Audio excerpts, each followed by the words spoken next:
Alright guys, today we are playing Stud 8 or Better, and welcome back. Alright, Stud 8 or Better, for those of you who don't know, it is a game where there's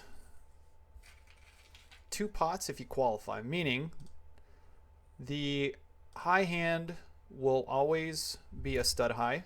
There will always be a high hand. Let's see here, I'm going to bet this one. I was the bring-in in this hand, so my hand's somewhat hidden, but I'm going to go ahead and bring it in.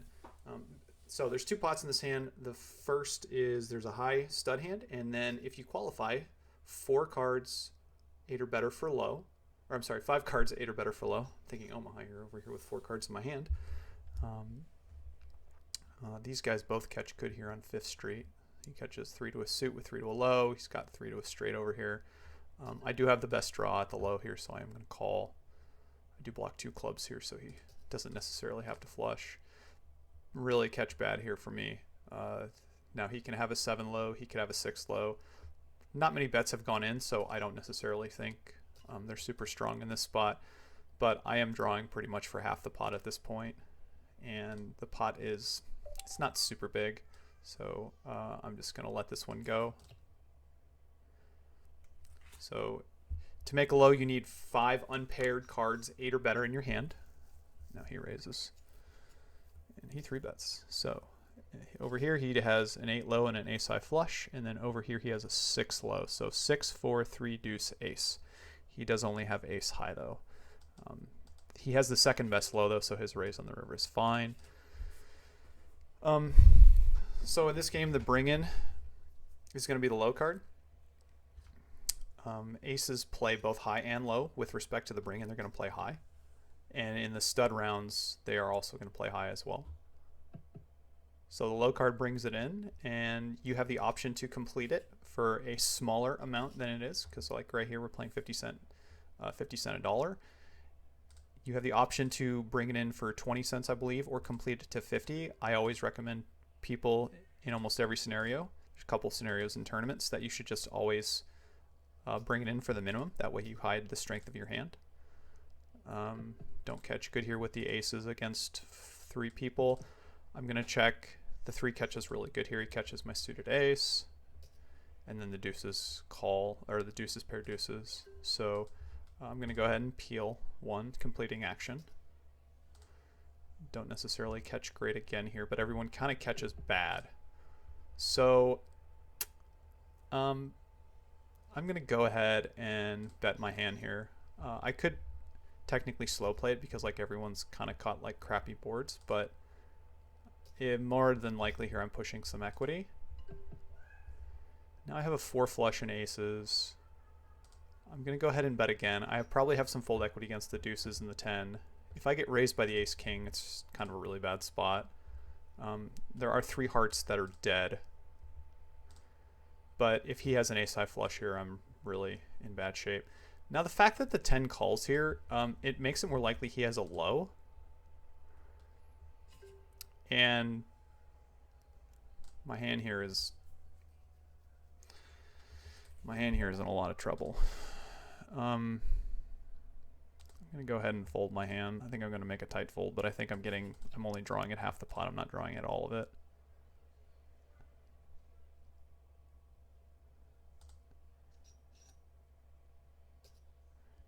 And he actually had aces and 3s, so I actually make an incorrect fold. It looks like he had buried 7s and caught 3 7s on 6th Street. So it does look like I made a incorrect fold there with the ace high flush draw.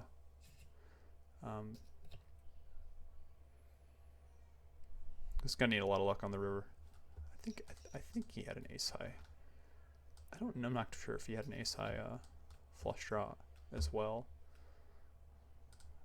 Actually, I don't think I get to see his hand, unfortunately. I go to the river, and he bets, and he calls, and he bets, and he calls. Yeah, we don't get to see his hand, unfortunately. I think they're fixing that in the replayer, but as of right now, I can't see it.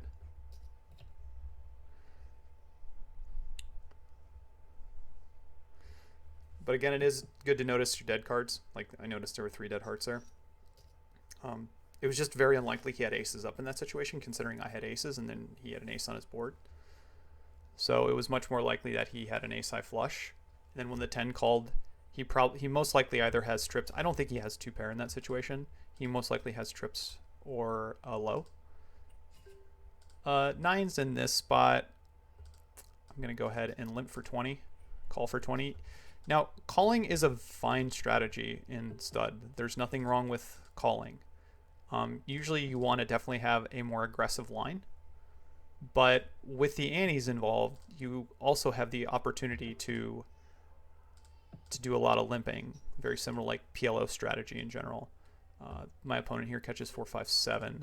And I'm looking at a very small pot against a very good board, so I'm just going to throw away my nines. It's really important to also like notice their boards here. Like he didn't raise pre-flop or on Third Street, but his board is really good for him. And my reverse implied going forward, like I think nines there is usually the best hand going forward a fair bit in that situation. Fours. Split fours with a buried jack, I'm going to let go. If I had a low kicker with it, like if I had an 8 or better with it in this situation, I would go ahead and play. But I'm pretty much playing only for the high hand in this situation. Like, sure, I could run off a wheel, but it's just very rare.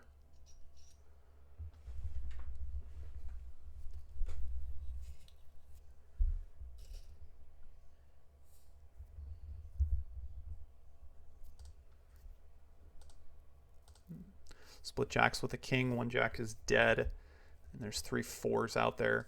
Most likely if I can get in this hand for one bet, I will. The jack shouldn't be stealing here light really at all. Because the bring in, unlike a lot of the other stud games, like in Raz, if the high card brings it in, usually they don't ever get to play. And in stud high, the low card usually doesn't get to play too much either. But in stud 8 or better, the low card actually gets to play a fair bit.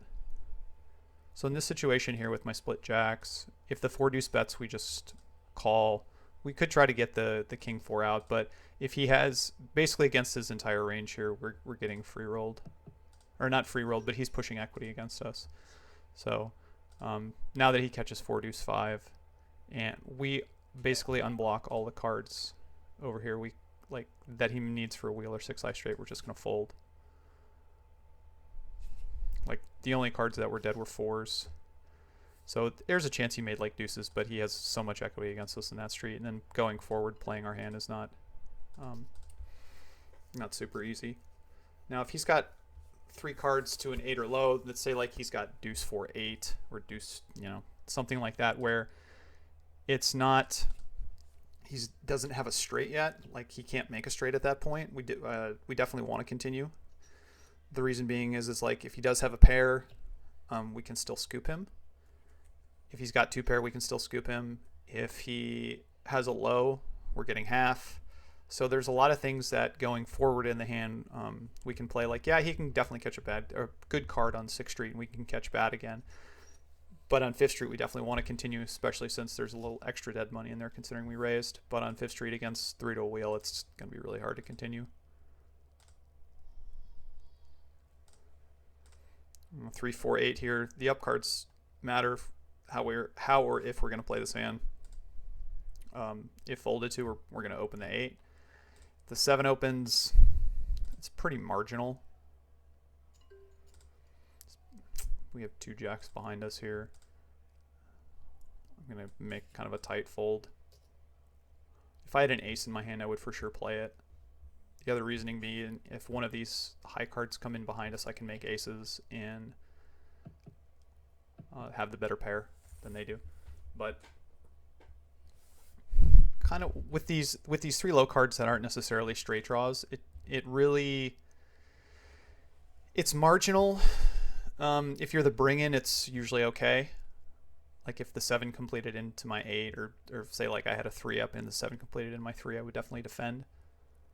But against, I think the queens probably should be betting here considering like one of the jacks are dead, but I can understand it too. Especially when he bricks.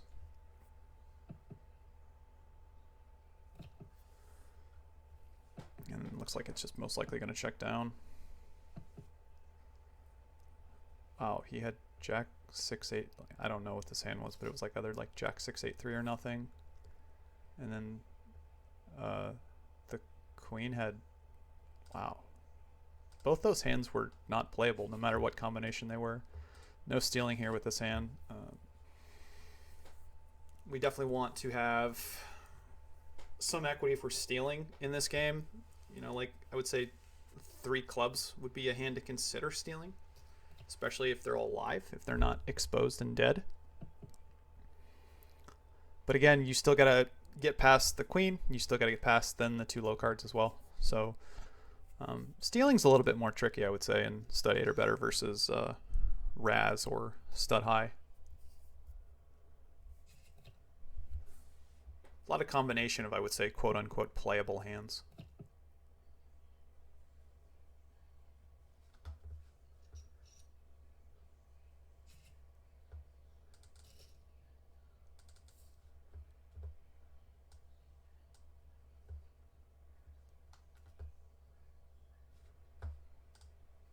Queen 8-3 here. Nothing to really play with. Trying to think what I would consider stealing with here, and probably just 3 low cards, honestly. Like, they can be pretty ragged. Like, they could be deuce 3-8 rainbow here, and it would probably be a fine steal.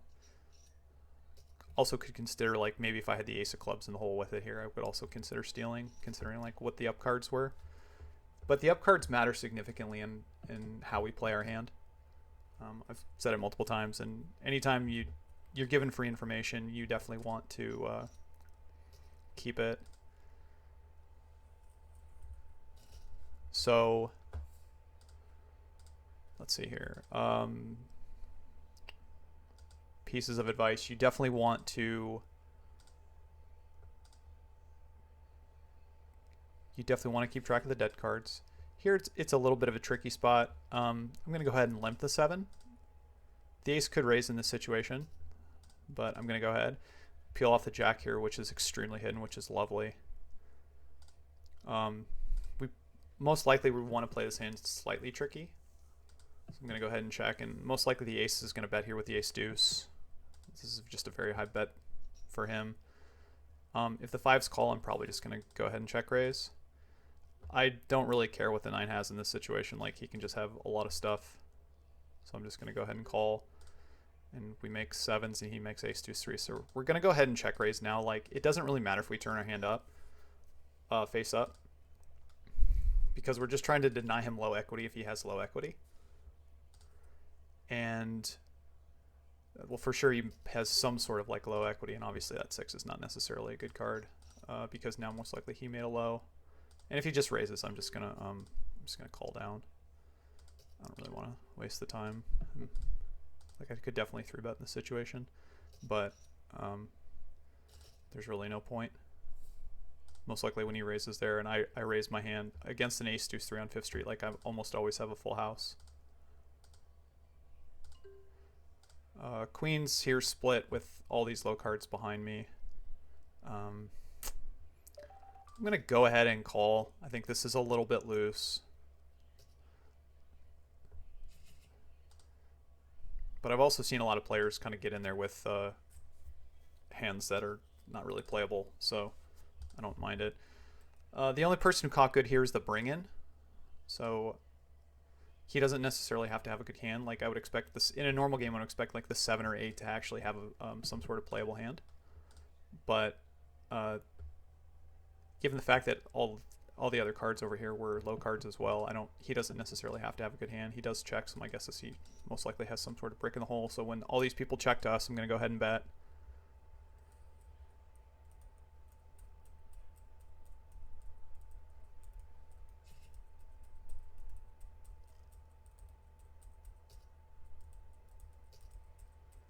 Now he catches deuce 4-6.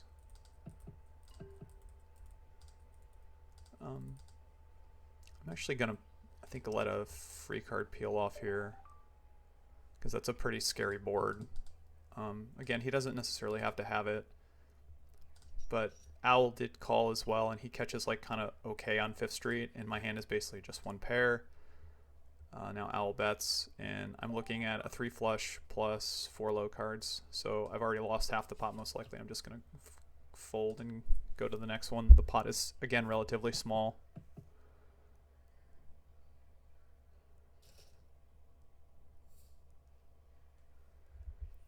And it looks like he did make aces.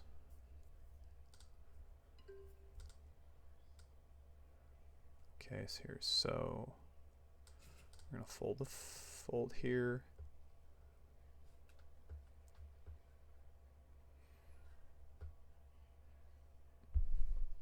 See if we can get about 30 minutes in today. As always, if you guys are liking these videos, please subscribe.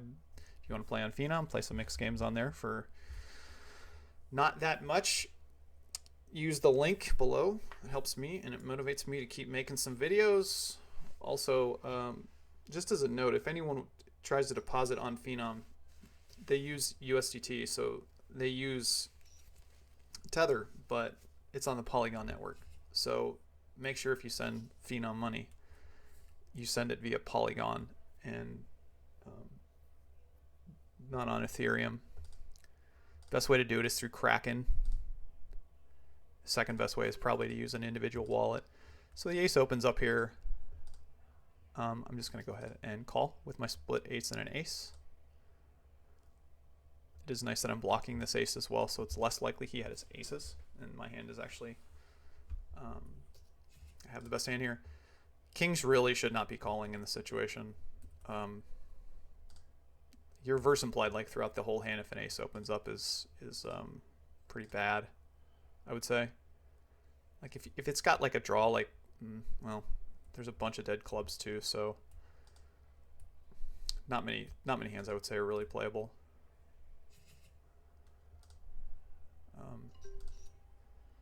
So ace king catches. There's a king dead. I'm still going to continue.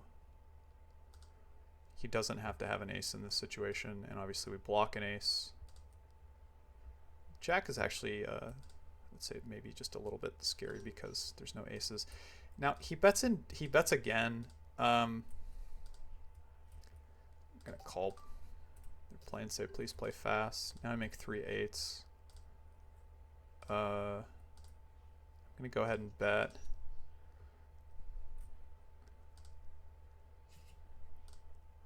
I mean, theoretically he could have a 10, but I would also probably bet 2 pair in this situation, to be honest. He does have split aces, and we win with 3 8s. 3 8s is a pretty it's super strong in that spot. Even though we're looking at a 4 card straight, it's just so unlikely he has a 10 in the hole. 3 4 8. 4 brings it in, and there's a bunch of high-ish cards. There's 3 high cards, a couple low cards. When the queen brings it in, I'm going to defend against the high card because we have good enough equity against the bring in. I don't tend to do a lot of raising against a face card that's representing a pair. I think he's a slight favorite, and we usually get heads up anyways. But when he bets into 2 people here and we have 3 to a low, like this is a pretty bad call in my mind, unless he's got like, you know, like 3 jacks or something. But our 4 low cards against the pair of queens are we're an equity edge, plus we want to fight over the dead money if we can. The queen betting here is it's probably okay, but more likely I would probably like to check, especially when he catches an ace and he calls 2 bets. Now my board's pretty scary for the queen and the ace because I raised on 3rd street and I catch a 6, so it completes a lot of straights. This is scary for me though because now he's representing an 8, and the problem is if I'm up against an 8, he's scooping me with ace high, so I'm going to go ahead and just call. We do make a 6 high straight, so now we're going to be raising this river. Unless he improved his 8, I think this is a little bit loose because my hand looks pretty drawy here too. He might make aces up. I guess it's possible, but very unlikely way the hand's played. My guess is he's just got an 8 low. He actually makes jacks and Vanek had queens.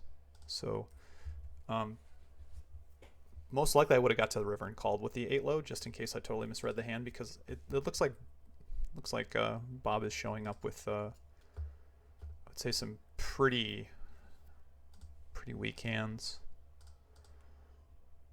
Nothing here to really do with the Jack 4-6. Some references for you guys, I would say, if you're looking to learn stud 8. You can always get Mastering Mixed Games. There's another book that was written a while back, and I'm trying to remember it.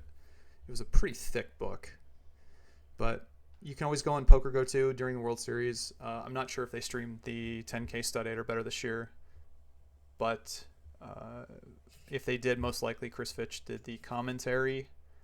It's great to listen to just because he's won that event before, and he's an extremely good stud 8 or better player.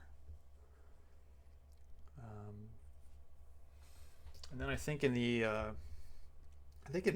let's see, I think in the original Super System, the stud games where they talked about were Raz and Hilo Regular. And in the, I think in Super System 2 they did a stud 8 section. I'm actually going to pause the game and I will be right back. Okay, we're back. I gotta go answer my door. My apologies.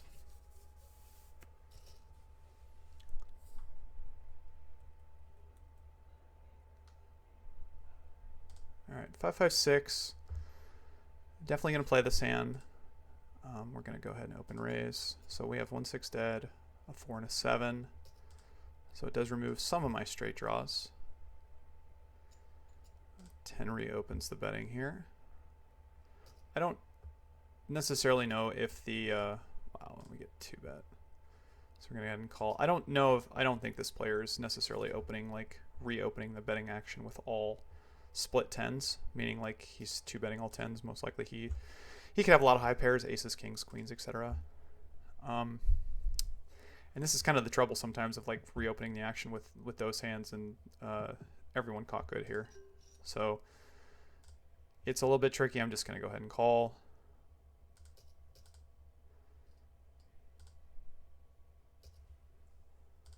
And now we all catch bad and he catches good. So honestly, I would probably be leading his hand here. But with all this money in this situation, I'm just gonna go ahead and call. I also think too, like, he could check raise the situation, so I don't know if like Owls should just be betting his entire range. But if he's got a super strong draw, like, I totally get it. That makes me think more likely he's got aces. I'm gonna call. Always here catches a really good card. Like, he might have the only low in the situation, plus he's got 3 to a flush. Yeah, it's a really bad card for me in general, the fact that he leads this hand. And the fact that he catches this card. This is a tough one. The other thing too is like, well, I guess there's 2 4s, so what's he repping here? Like ace 3? 4 seem relatively dead. I am gonna go ahead and call and just see a river and then decide. 8s and 5s I don't think are ever good here, considering how Owls played his hand, and not to mention I'm up against a 3 flush, so I have to have both things be good. Did have a straight draw there as well, but having 2 4s in his hand doesn't help because obviously that blocks some of my straight draws. So I don't have a problem completing the action and then deciding whatever my river hand is. But when Owl bets, he's representing a really strong range. 3 face cards here. I'm gonna fold. Stud high, this hand would be very playable, but in stud 8 or better, it's not.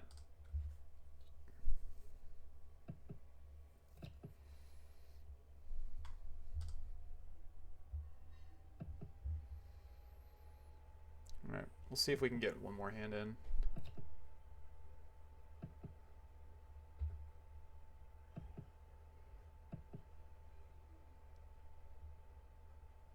And just kind of checks around 9s and 7s. Okay.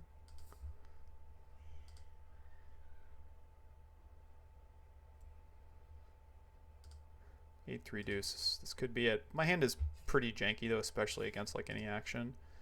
If the 3 opens up here, this is a semi-steal position, so I would probably still call with my deuce 3-8.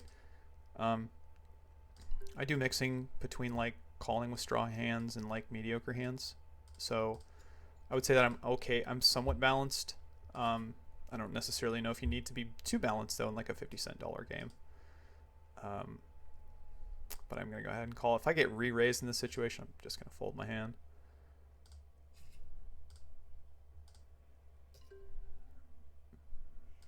Call. Lots of bricks. When the 3 catches an ace, we're just done. It's just too good of a card both ways. The ace is definitely the joker in this game. Let's see, we can play one more.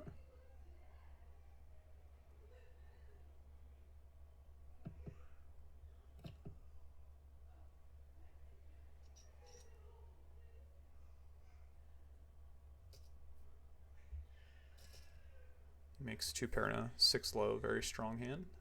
And Furby makes, I guess he had a 3 flush and started with a 3 flush. So we're going to fold this. This isn't even a steal we're stealing. Let's just get to the river here. Yeah, he 2-bet us with Jack 5-4 with 3 hearts. He can call with that hand, but I think jamming that hand is pretty marginal. Like if I know he's jamming this hand, like whatever Crypto had over here should be re-raising. He's got 3 to a straight with 6. Yeah, probably gets fold to us here with 2 9s behind us. We're going to go ahead and try to steal. Oh, he open raised for the full. See, this is another tricky thing sometimes. It's like people open for the full amount and they shouldn't. Had pairs 5s and now we're just going to give up. I actually see this is one of the things that I don't recommend in opening for the full 50. I didn't even realize it because it's just so rare to see someone do it. So I probably would have just mucked my hand, to be completely honest. Split 5s with a king. Depends how it plays out.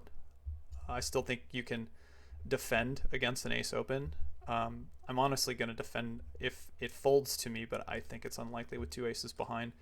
And that's one of the downsides to opening with like a face card into 2 aces. A lot of times you're just going to see action against you. I'm going to defend though against his open, especially since I got an overcard kicker to his jack. We're going to call again. I do have one little hope of running off a low as well, and we're still looking like it's possible. I don't think he should be really betting into my like 3-card low here, but whatever. Like, I'm going to go ahead and try to bluff once just in case he folds. I don't expect him to. And now we're just going to lose most likely because I don't think he's ever folding if he decides to call on 6th Street. And he makes queens. Wow. So he open raised Queen Jack 9 maybe? Yeah, I mean, I don't usually want to comment on anyone's play, but that's definitely not good. He looks like he's just splashing around.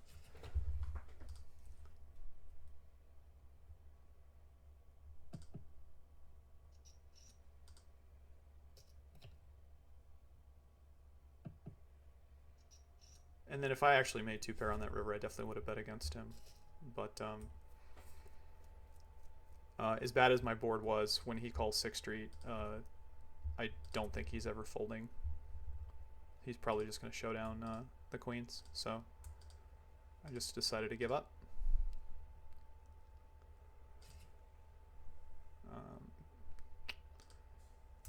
Not going to steal here with it. I could actually steal here with the ace and the hole and the king 7. I'm going to go ahead and do it. And we're going to try to play one more hand. If Furby raises us, so be it. He's gambling with us today, so it doesn't matter.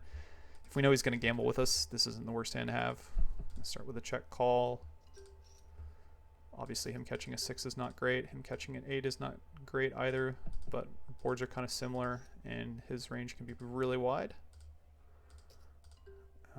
Man, that's really bad from us. He's got 4 to a low, 3 to a flush. And we have ace king high with most likely an inferior low draw. We're we're just going to go ahead and fold.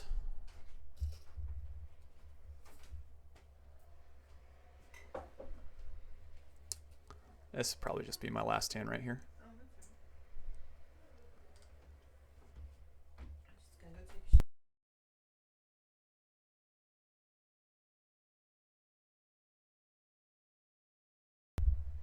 All right, yeah, we're just going to let this one go and be done with it. So that was stud 8. If you guys would like to subscribe, please do so. If you want a Phenom account, in the comments below there's a link. And if you have any questions or comments, I have my emails. You can leave comments in the video below. I think this is my 10th video, so I'm just trying to, 10th or 11th or something like that. So I'm just trying to pump them out. Yeah, keep watching and let me know. And until then, play well. Good luck at the tables. Bye-bye.